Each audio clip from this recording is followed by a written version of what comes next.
All right, tonight marks the second round of the playoffs in high school football all over Michigan. Yeah, it also means that tonight is the Blitz finale for the fall, unfortunately. But some good news before we go. Bakita and Book are live in Rockford, site of our last game of the week, guys, enjoying some warm temperatures. And that is what we like to hear around this time of the year for you.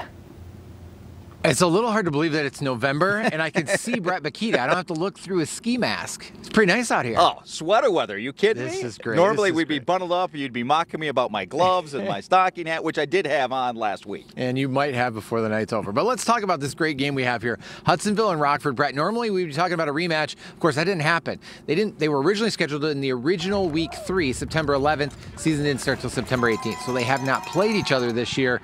But we got two really good quarterbacks. We do. Brennan Hayes for Hudsonville, and remember, he had to kind of wait his turn to get to this point, although he'd been up, like you said, as a sophomore, and we got to see him. He's a passing quarterback who's developing his rushing game, and then you got Zach Ahern on the other side, who's been fantastic for Rockford, a junior. I think the concern with Ahern a little bit is, does he try to do too much? Because this is a big stage for him. First big playoff game for Rockford with Hudsonville. They played last week, but we expect this one to maybe go down to the wire. Crucial in the fourth quarter. Turnovers always seem to be big in this Rockford-Hudsonville matchup. So I'm excited. It has a small college feel because the athletes we're going to see on display, the quarterbacks, the offenses are very pass and run balanced. And then the defenses, man, we got some linebackers that can hit and can fly around to the football on both sides. And don't forget about special teams. Something to me feels like this is going to come down to a field goal late. I think it should be a great game. All right, our Blitz battle tonight's in Division 4. Paw at 5-2 at 6-1 Hastings. And I want to talk to you about their schedules here. When you look at Hastings, champions of Interstate 8, a really good conference in my opinion. Big games, win at Lumen Christi, beat Coldwater late in the year to get that league title.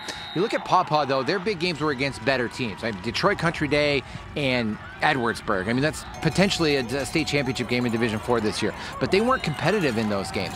What do you think that means for tonight's matchup? It's kind of funny because I got to see Paw against Unity Christian live last year. Very impressed, and I knew at the time they were junior-oriented, so not surprised they're back here. But to your point, I think maybe Hastings has bigger wins in big games for them. You know, nothing against Edwardsburg. They are elite. And certainly Detroit Country Day, enough said with what they've done with Catholic Central in the last few years at the state finals. But I think the edge goes to Hastings. Also, they're rallying around. They haven't been here for a while. They get a home game for the second straight week. So I think this will be a good game. But I think Hastings gets a little bit of the edge here. Yeah, should be a lot of fun. Both teams playing good football. All right, let's go to our third game we're going to talk about. And this isn't a game. We're talking about potentially a district final.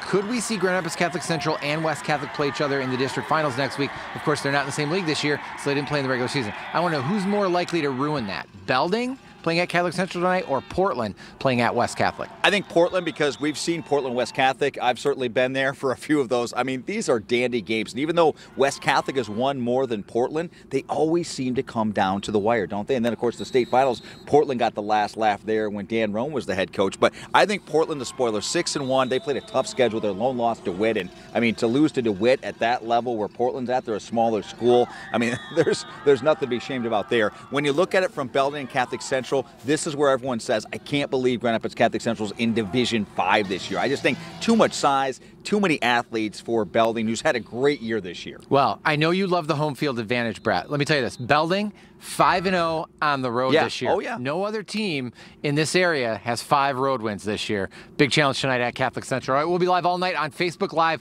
Updates from all over the area. For now, though, we're going to send it back to the studio.